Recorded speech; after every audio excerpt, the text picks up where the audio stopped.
Salut YouTube, on se retrouve aujourd'hui pour une nouvelle vidéo qui va être la pile à lire du mois de février. Et comme depuis un petit moment, février, ça va être le mois des petites lectures puisque je participe avec grand plaisir au challenge proposé par le souffle des mots, petit mois, petite lecture. On est parti du principe, en tout cas elle est partie du principe que le mois de février étant le mois le plus court de l'année, eh bien pourquoi ne pas lire de petits livres? C'est ce que je fais depuis plusieurs années. Cette année, j'ai décidé de me rajouter un challenge personnel. Vous savez que cette année, j'ai comme objectif principal, on va dire, d'essayer de faire diminuer ma palle au maximum.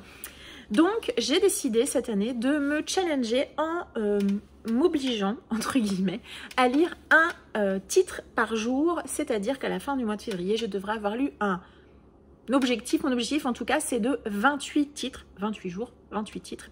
Je dis 28 titres parce que, bien évidemment, j'ai pas un rythme de lecture qui va me permettre de lire 28 romans. J'ai regardé dans ma pile à lire et j'ai sélectionné une majorité de titres courts, c'est-à-dire des nouvelles, des novellas et quelques romans courts. Il y a également 2 romans assez conséquents pour le coup qui vont m'accompagner un petit peu sur février, donc ils vont aussi rentrer dans le challenge. Je pourrais les lire sur plusieurs jours, mais en tout cas, il faudra qu'ils soient lus à un moment sur le mois de février, en tout cas terminé. Et j'ai rajouté également 6 graphiques pour compléter ce challenge. Donc, on est sur 22 novellas, nouvelles, romans, 6 graphiques. Je vais vous les présenter assez rapidement. Donc, comme je vous l'ai indiqué, j'ai un certain nombre de titres courts dans ma palle, puisque je ne sais pas si vous vous rappelez, mais il y a peut-être un an et demi, je recevais tous les mois, j'avais participé à une campagne Ulule et je recevais tous les mois une petite nouvelle des éditions 1115. Je me suis rendu compte que ces petites nouvelles, en fait, je les avais, mais que j'en avais lu 2, je crois, sur toutes celles que j'ai reçues, ce qui est quand même pas terrible. J'en ai 12, si je ne me suis pas trompée, qui sont les titres les plus courts de ma palle. Donc, c'était assez évident. Ça va me permettre de dégommer et de réussir le challenge, on va dire, de manière assez facile, puisqu'on est quand même sur des nouvelles qui font 30 pages, 40 pages au maximum. Je ne vais pas vous faire des résumés pour toutes ces nouvelles, parce que moi-même, je ne les connais pas, et pour des titres aussi courts, voilà.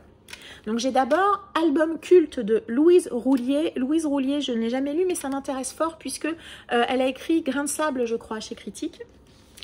Un auteur que je connais, une autrice que je connais pas du tout, Alexandra Fraisse pour Sous les écailles. On est ici sur des nouvelles de SF ou de fantasy. Voilà. Ici, on est sur deux novellas. On en a une de Jean-Laurent Del Socorro, Venator, et une autre de Édouard Blas, Les brioches de nuit. Ici, une nouvelle de Mafalda Vidal, La lisiothécaire. Le Jardin blanc de Norman Django. Elisabeth de Anne Carré. Ici à nouveau on a deux nouvelles, Le fruit de leurs entrailles d'Estelle Faye que j'ai déjà lu. Je suis pas toujours grande fan de ce qu'elle propose, mais je pense qu'en nouvelle ça peut être cool. Et L'œuvre de Arnaud Pontier. Kysios de Emmanuel Quentin. Alors là je suis un peu sceptique parce qu'Emmanuel Quentin, je l'ai jamais lu, mais j'avais déjà vu des avis et lu le résumé de certains romans qu'il a écrits. Voilà, je crains que ça sera peut-être un petit peu conceptuel pour moi. Fée de lait et stèle d'argent de Alice Lahuillière. Le Bazarka de Clément Rouault. Rivage du Grand Lac de Camille Boulanger. Là, Camille Boulanger, j'ai jamais lu, je suis pas très fan de l'auteur, donc on verra bien. Et un titre d'Adrien Thomas, L'énergie du désespoir. Voilà, Adrien Thomas que j'ai déjà lu et que j'aime beaucoup. Donc on a déjà toutes ces nouvelles, voilà, 12, qui vont me permettre, voilà, je pense que je les lirai plutôt en semaine parce que c'est là où j'ai le moins de temps finalement, mais je me dis que déjà, si je sors ces 12 nouvelles de ma palle, on sera déjà sur un truc plutôt sympa. Ensuite, je suis également allée piocher dans une autre collection de nouvelles que j'aime beaucoup, Une heure lumière, et j'ai mis 3 titres. Alors, je trichouille un petit peu, j'ai mis le hors-série 2022, sachant que dans ces hors-séries, on a effectivement une nouvelle qui fait, je crois, 50 pages. Celle-ci, par exemple, là, on a une nouvelle qui fait 60 pages. Et puis après, tout le reste, c'est une description de la collection Une heure lumière. Donc, je trichouille un peu. J'ai également le hors-série 2023 sur le même principe. Donc là, on a une novella de Priya Sharma. autrice, je pense que c'est une femme que je n'ai jamais lue. Et ici, on a une novella de Christian Léourier. Alors là, pareil, je suis plutôt contente. C'est un auteur que j'aimerais bien découvrir. Et là, sa nouvelle s'intitule Le Trophée. Et on est pareil sur 60 pages. Voilà. Et j'ai également mis une autre novella. Cette fois-ci, c'est une vraie novella. Ça fait... on est sur quoi? Une petite centaine de pages. C'est Habits magiques de Lucius Shepard. Je crois que j'ai déjà lu l'auteur. Il me semble, si ce n'est pas le cas, en tout cas, ça me tente pas mal. C'est un auteur classique et assez connu dans l'univers de la SF. Ensuite, je suis passée au roman fin, on va dire. Alors, quand j'entends parler de romans qui se lisent vite, de romans fins, je pense tout de suite à Amélie Nothomb. J'en ai quand même un certain nombre dans ma palle. Je vous en présente un. A priori, c'est le plus court que j'ai dans ma palle. On verra bien. Donc, j'ai choisi de lire Journal d'Hirondelle au livre de poche avec cette couve absolument horrible. Je ne lis jamais les résumés d'Amélie Nothomb, sachant que souvent, en plus, on est sur des trucs très light, des fois complètement obscurs. Là, on nous dit c'est une histoire d'amour dont les épisodes ont été mélangés par un fou. On verra bien. Amélie Nothomb, je suis très contente de la retrouver. Ensuite, j'ai un titre asiatique qui me tentait, qui est dans ma palle aussi depuis un petit moment. C'est un titre assez classique, en tout cas d'un auteur classique japonais. C'est celui-ci, Une journée de début d'automne de Soseki, publié aux éditions Piquier.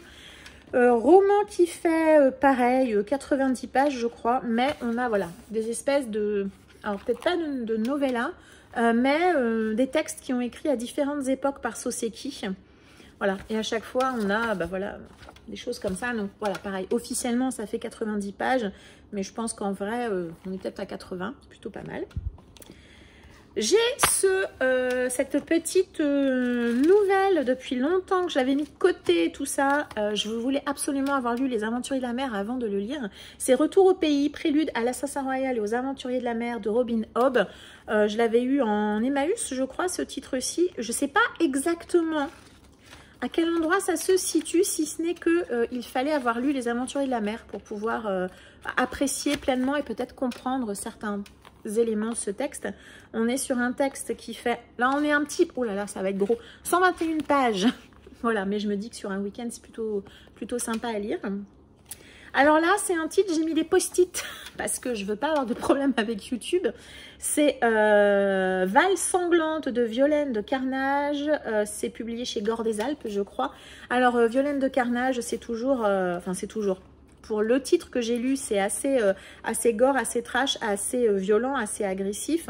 Je l'ai pris parce que celui-ci, pareil, on est sur à peine 100 pages. Je sais que l'autrice, ça se lit super bien, c'est extrêmement addictif. J'avoue que je ne sais pas trop de quoi ça parle. Je l'avais acheté au Frisson Festival auprès de l'autrice parce que c'est un titre qui a été publié, je crois, au Canada. Elle avait réussi à en avoir quelques exemplaires et on n'est pas sûr après de pouvoir se les procurer ni qu'elle puisse en avoir. Donc, oui, Canada, oui, je réfléchissais, je ne dis pas de bêtises, mais oui, c'est ça, Canada. Et du coup, je l'avais pris et je suis très contente de l'avoir. Il est assez court, on va dire, et il rentre très bien dans ce challenge.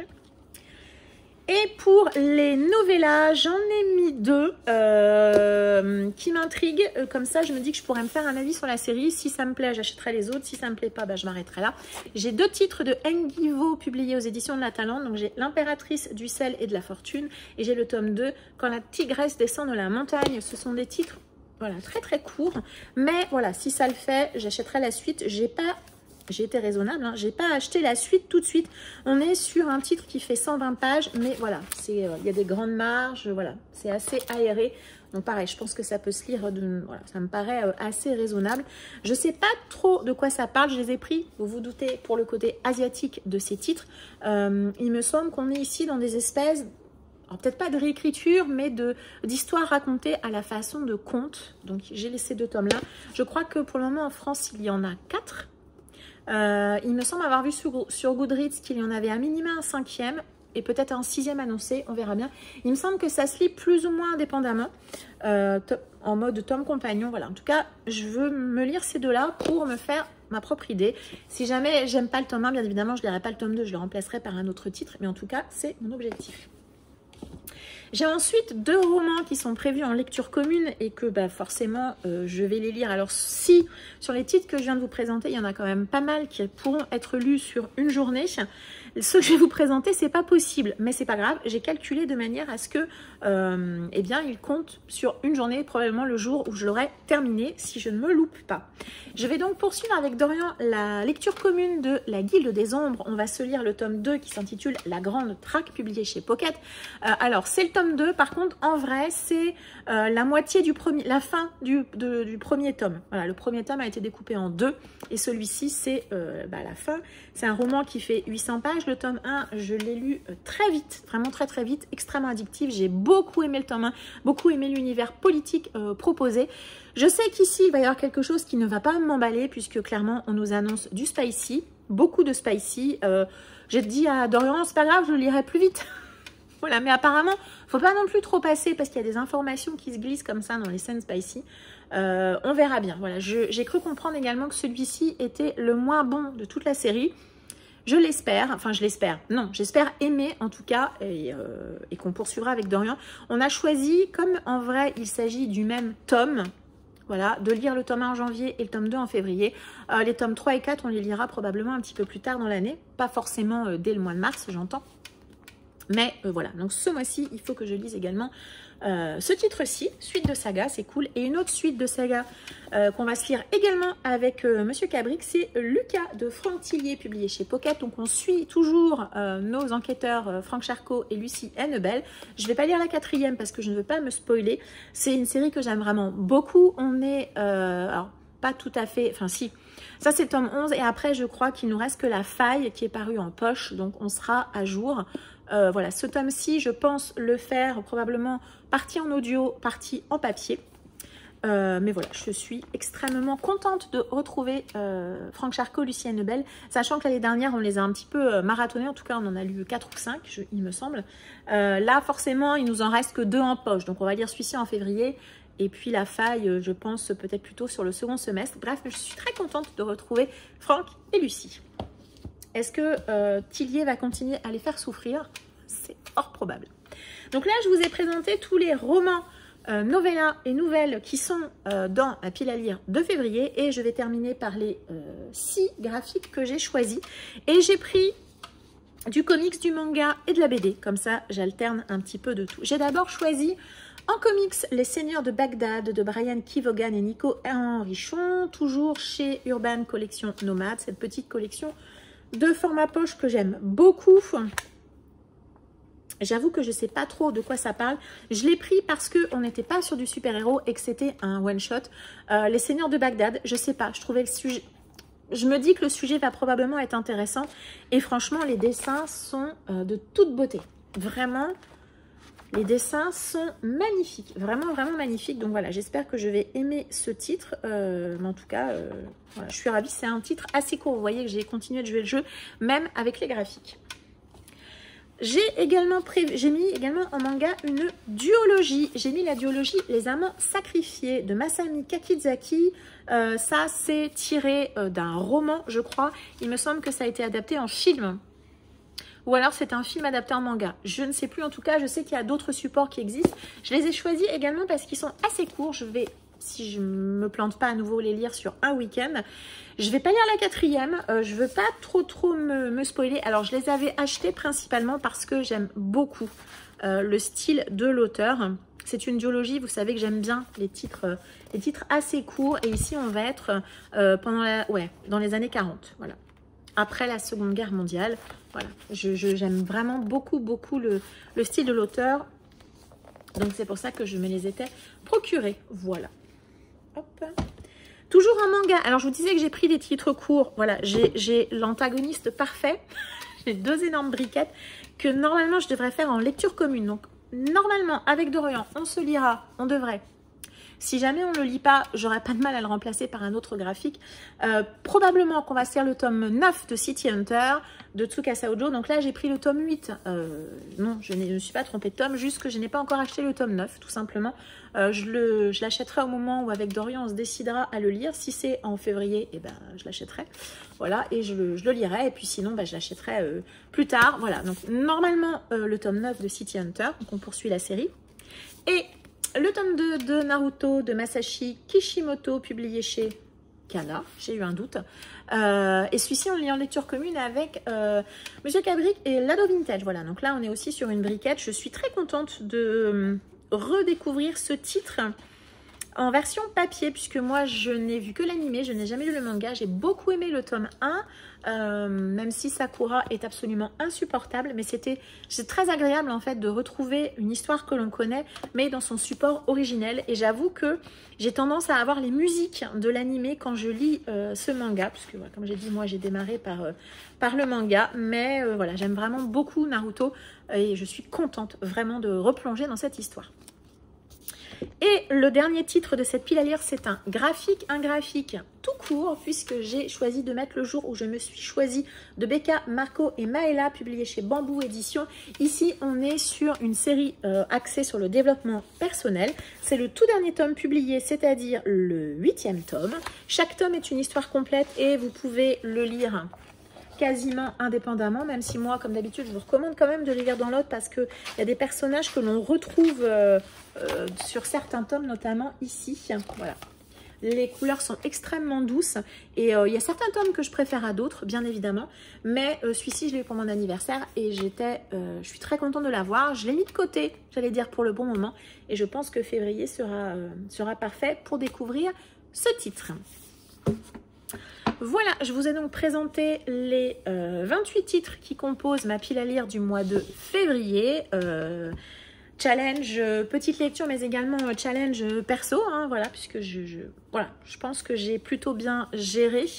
On verra si je réussis à lire tout ça. Il y aura peut-être aussi un petit changement, comme là il y a vraiment beaucoup de titres, je ferai probablement 2 vlogs, voilà, qui compileront l'ensemble de mes avis de lecture de ces titres, parce que je me dis notamment pour les nouvelles, si j'attends trop, je risque d'oublier, et je pense que ça sera plus intéressant même pour vous d'avoir des avis plus à chaud que ce que je peux faire habituellement pour un point lecture. Et si je fais des vlogs, il y aura les nouvelles, les romans et les graphiques. Je mélangerai tout. Bref, on verra comment ça se goupille, mais il y a des chances que je m'organise comme ça. Merci de m'avoir suivi jusqu'ici. N'hésitez pas à m'indiquer si vous aussi vous faites le challenge petite lecture, petit mois petite lecture plutôt. Je vous remercie beaucoup de m'avoir suivi jusqu'ici. Je vous souhaite une très agréable journée et je vous dis à très bientôt. Ciao.